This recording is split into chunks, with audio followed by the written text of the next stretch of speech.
अस्सलाम वालेकुम, न्यूज़ आई के साथ मैं हूं राजा नदीम। खबरनामे का आगाज करेंगे शोबिज़ की रंगारंग दुनिया से। भारतीय मुतनाज़ अदाकारा राखी सावंत के नए बॉयफ्रेंड की गर्लफ्रेंड मंजर आम पर आ गई।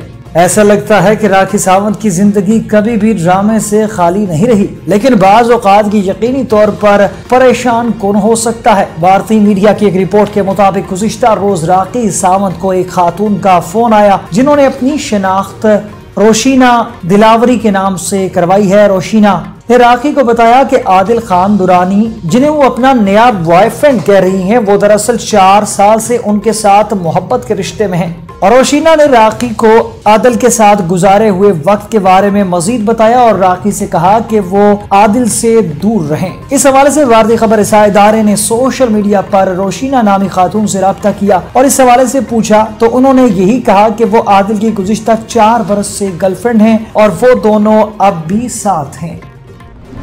मारूफ पाकिस्तानी अदाकारा इफ़त उमर ने इमरान खान के फॉलोअर्स पर मरियम नवाज के बारे में दिए गए बयान पर अपने लीडर की हमायत करने पर बरहमी का इजहार किया है। इफ़त उमर का इस हवाले से कहना है कि वो इमरान खान के मरियम नवाज के बारे में दिए गए बयान पर बिल्कुल भी सरप्राइज नहीं हुई, लेकिन उन्हें गुस्सा बहुत आया है। उन्होंने कहा कि हर दफा इमरान खान के बारे में यही सोचती हैं कि इमरान खान अब से ज्यादा और कौन सी घटिया बात कर सकते हैं, लेकिन वो कभी हमें सरप्राइज देना बंद नहीं करते। उन्होंने मजीद कहा कि इससे ज्यादा अब और क्या होना है कि आप अपने मुखालिफ के बारे में, जो एक औरत है, एक लीडर है, इस तरह का बयान दें। इफ़त उमर का कहना था कि इससे भी ज्यादा दुख अवाम का रद्द अमल देख कर हुआ और अगर इमरान खान को फॉलो करने वाली खवातीन इस बयान के लिए भी जवाब पेश कर रही हैं तो फिर ये सूरत हाल हमारे मुआशरे को बहुत खतरनाक तरीके से बिगाड़ रही है और उन्हें ये सब देख कर बहुत डर लग रहा है।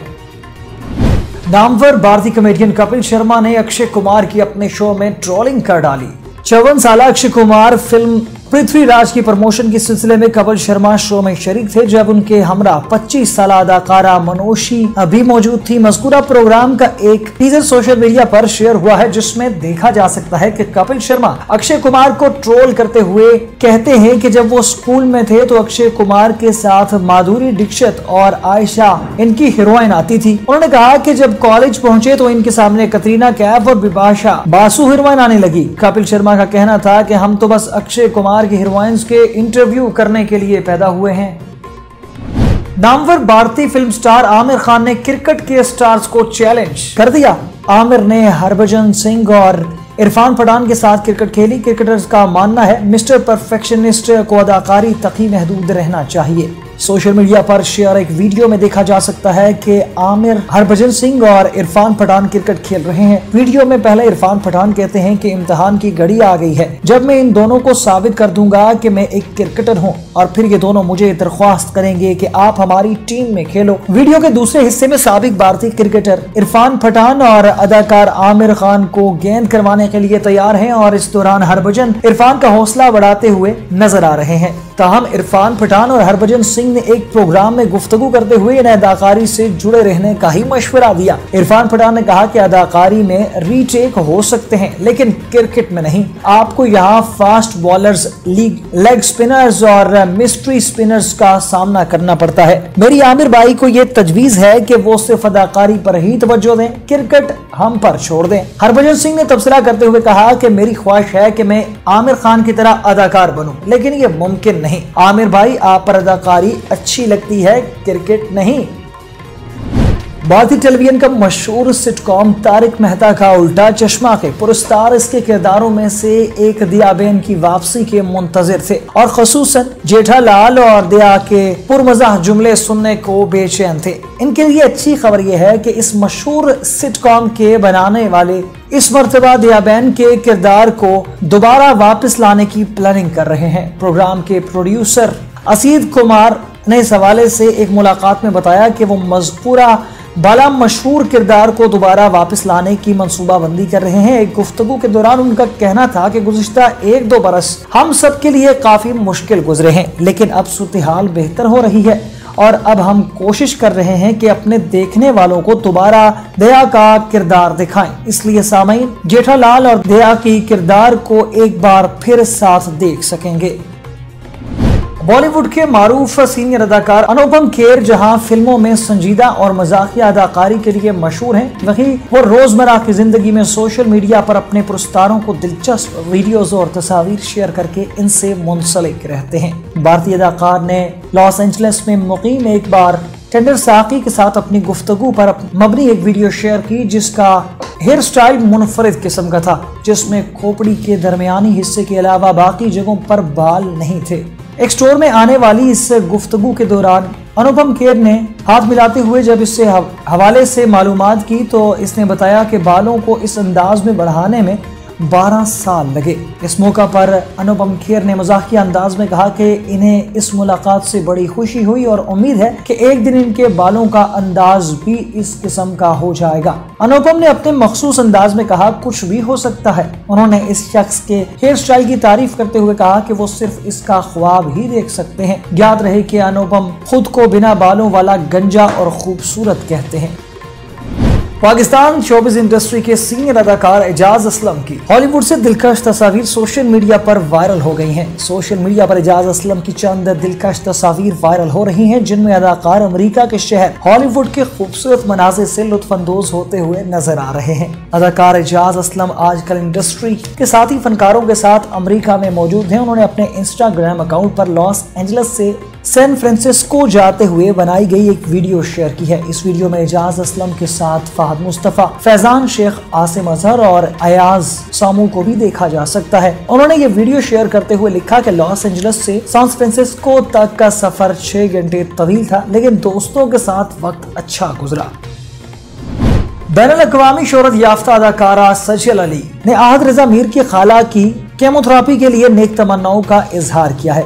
अहद मीर की खाला सबा सेहत से मुतालिक मुश्किल दौर से गुजर रही हैं। उन्होंने अपने सोशल मीडिया अकाउंट इंस्टाग्राम पर एक पोस्ट के जरिए बताया कि उन्होंने नया हेयर कट कर लिया है, जिसका नाम प्री कीमो हेयर कट है। वो कीमोथेरेपी के दूसरे मरहले में दाखिल हो चुकी हैं। इस पोस्ट पर जहां अहद रजा मीर वालिदा और सज्जल अली की साबका सास ने कमेंट किया, वहीं सज्जल अली की जानिब से अपनी खाला सास के लिए नेक तमन्नाओं का इजहार भी किया गया। सज्जल अली ने अपनी सास के कमेंट के नीचे लिखा कि आपकी सेहत और हौसले के लिए बहुत सारी दुआएं, अल्लाह आपको हमेशा हिफाजत में रखे, आमीन। सज्जल अली के इस ऐसे इक़दाम पर इंटरनेट सार्फिन की जानिब से उनकी खूब तारीफ की जा रही है। यहाँ पर लेंगे एक छोटा सा ब्रेक, हमारे साथ रहिएगा।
पहाड़ों की दुनिया में नांगा पर्वत सबसे ज़्यादा जालिम और नाकाबिले एतबार पहाड़ है। ये अंदाजे की मामूली गलती को माफ़ नहीं करता। इसके कानून में गलती की छोटी सी छोटी सज़ा मौत है। इसी वजह से इसे कातिल पहाड़ का नाम दिया गया है, क्योंकि अब तक इस पहाड़ को सर करने की कोशिश में 31 कोपहमा अपनी जान की बाजी हार चुके हैं। शायद इसी वजह से नंगा पर्वत को सर करने वाले कोपहमाओं की कामयाबी का तनासुब सिर्फ 28% है। कदीम अकायद के मुताबिक हिमालय और कराकोरम की दूसरे बड़ी चोटियों की तरह इसे भी मतलूम मजाज रूहों का मस्कन समझा जाता है। इसके कुर्बो जवार में आबाद लोगों का कहना है कि इसकी चोटियों पर भी परियों के बसेरे हैं और वो इसकी हिफाजत करती रहती हैं। जब सूरज की रोशनी अपने शबाब पर होती है तो इस बुलंद पहाड़ की बुलंद घाटियों से धुआं सा उठता नजर आ रहा होता है तो मकामी लोग कहते हैं कि परियां अपना खाना पका रही हैं। मकामी आबादी का अकीदा है कि नांगा पर्वत की चोटी परियों की मलका की रिहाइश का है। दास्तानों में आया है कि वो एक ऐसे बर्फानी किले में रहती हैं जो शफाफ और तवीज़ बर्फ का बना हुआ है। इस पहाड़ पर रहने वाली कुछ और दूसरी मखलूक जिनमें कुछ डरावनी और खौफनाक हैं, उनमें शैतानी रूहें, देव हैकन मेंढक, 100 फीट लंबे बर्फानी अजदहे बसते हैं। ये सब कुछ बड़ा रोमानवी लगता है, लेकिन आज भी वहाँ लोग इस पर यकीन रखते हैं। नांगा पर्वत कोई एक चोटी नहीं, बल्कि ये चोटियों का मजमुआ है। इस चोटी की ऊंचाई 8126 मीटर है। ये दुनिया की सबसे मशहूर चोटियों में 9वें नंबर पर है और पाकिस्तान की दूसरी बुलंद तरीन चोटी है। इसको सर करना आसान नहीं है। ये एक ख़तरनाक चोटी है। इस पहाड़ के इर्द गिर्द मौजूद चोटियाँ, पहाड़ें और चट्टानें उमूरी और पथरीली हैं, जिन पर बर्फ़ भी मुकम्मल तौर पर नहीं ठहरता और मौसम सरमा में भी ये अपनी असली हालत में ही रहता है, यानी पहाड़ नंगा रहता है, तो इसी वजह से इसको नांगा पर्वत कहते हैं।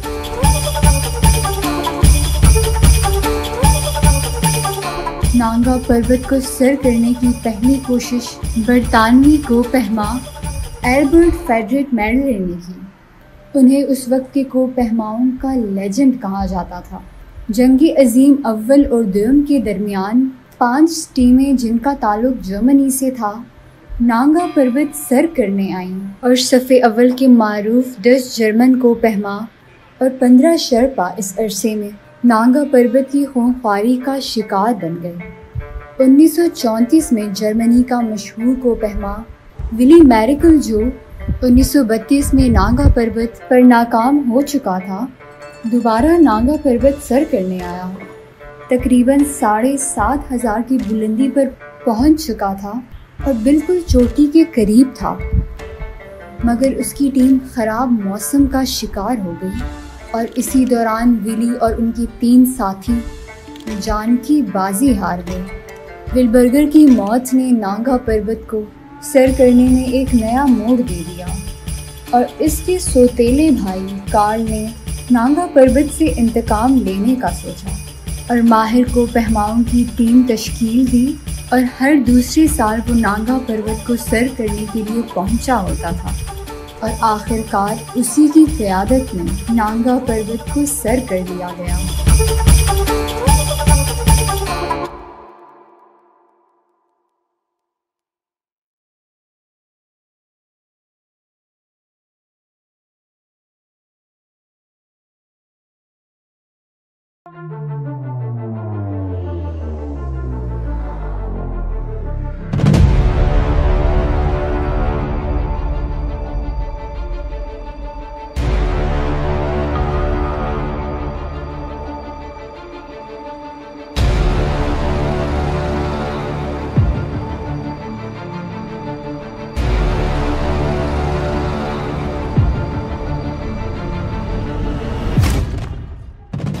ये कहानी है एक ऐसी मुनफरिद फ़िज़ाइया की जिसके मुस्तकबिल का तयन ख़ुद कायद-ए-आज़म मोहम्मद अली जिन्नाह ने किया, जिसके किरदार को हज़रत इक़बाल ने शाहीन से ताबीर किया, जिसकी बुनियाद एयर मार्शल असगर ख़ान जैसे बेलौस लीडर ने रखी, जिनकी वलवला खेज़ क़ियादत में पाक फ़िज़ाइया 50 की दिहाई में बैनुल-अक़वामी क़ुव्वत बनकर सामने आई।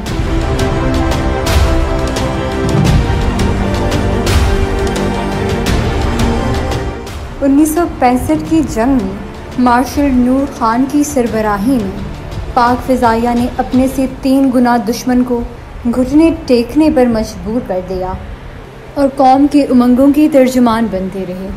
1971 में भी बुरे हालात के बावजूद पाक फ़िज़ाइया के शाहीनों ने जुर्रत और वलवला की दास्तान रकम की और पहले से भी ज़्यादा ताकतवर फ़ोर्स बनकर उभरी। 80 की दिहाई में ताकत के नशे सरशार सोवियत यूनियन ने जब पाक सरज़मीन पर जंग मुसल्लत की तो पाक फ़िज़ाइया फिर कौम का सरमाया बनकर उभरा। इसके निडर हवाबाजों ने बग़ैर किसी नुकसान उठाए अपने से कई गुना बड़े दुश्मन के जहाज़ कमाल महारत से तबाह किए।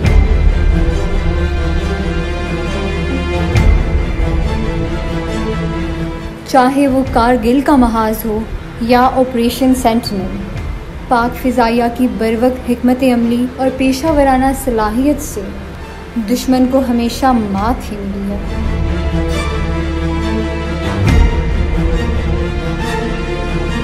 दौरे हाजिर की पाक फ़िज़ाइया जदीद लड़ाका तैयारों, फ़िज़ाई और ज़मीनी रडार सिस्टम और बेहतरीन तरबियत याफ्ता हवाबाज़ों और जवानों से लेस है। यही वजह है कि पाक फ़िज़ाइया ने ज़रबे अज़्म में मुअस्सर किरदार अदा किया है। इसके हवाबाज़ों ने जान हथेली पे रख कर दुश्मन की कमर तोड़ के रख दी, चाहे वो शरपसंदों का कमान और कंट्रोल सिस्टम हो या असलहों का ठिकाना, ज़ेर ज़मीन बंगर हो या पोशीदा ठिकाना, कोई भी पाक फ़िज़ाइया के शाहीनों से बच न सका। ज़रबे अज़्म के मौके पर पाक फ़िज़ाइया के मुअस्सर किरदार ने एक बार फिर जंग 65 की हीरोज़ की याद दिला दी और कौम को बता दिया है कि इसकी सफ़ों में MM आलम, रफ़ीकी और यूनुस आज भी ज़िंदा है। पाक फ़िज़ाइया पहले भी कौम की मसीहा थी और आज भी है और इंशाअल्लाह हमेशा रहेगी।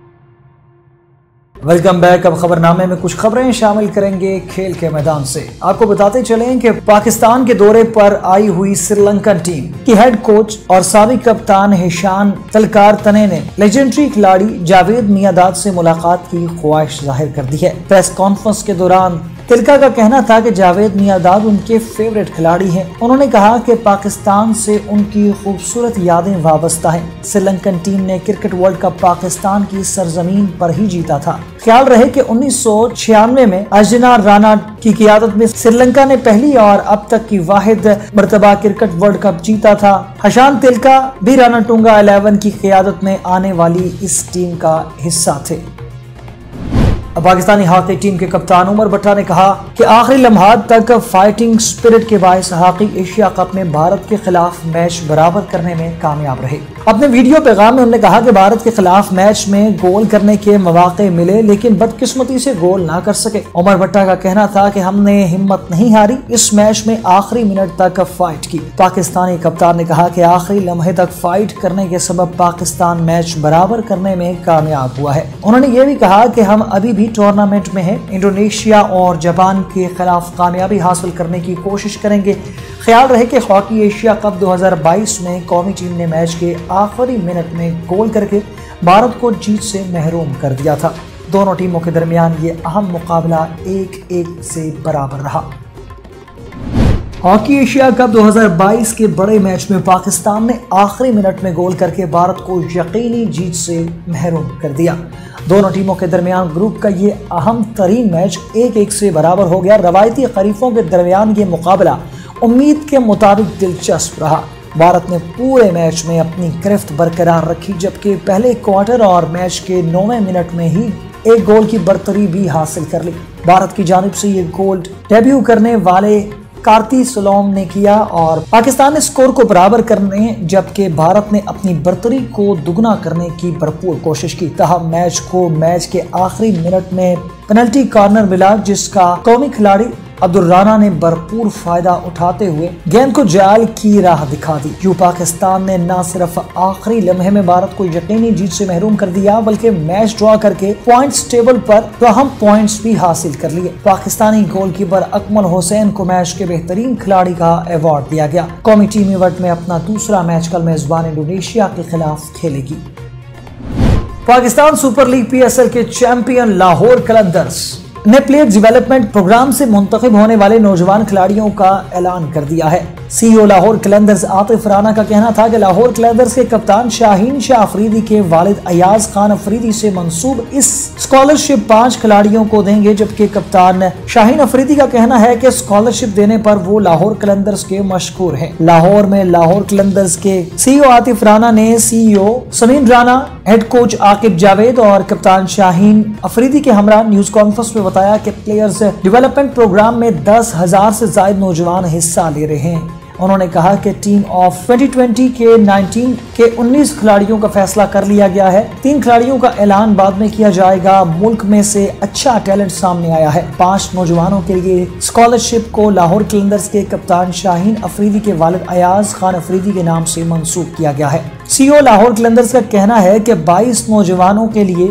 इस मरतबा मुख्तलिफ अंदाज से पाथवे प्रोग्राम को डिजाइन किया गया है। लाहौर कलंदर्स के हेड कोच आकिब जावेद का कहना है कि बड़े शहरों में ग्राउंड्स कम हो गए हैं, इस मरतबा दूर दराज इलाकों से ज्यादा टैलेंट मिला है। न्यूज स्टूडियो से फिलवक्त के लिए इतना ही। मजीद खबरों और अपडेट्स के लिए देखते रहिए न्यूज़ आर। Allah Hafiz.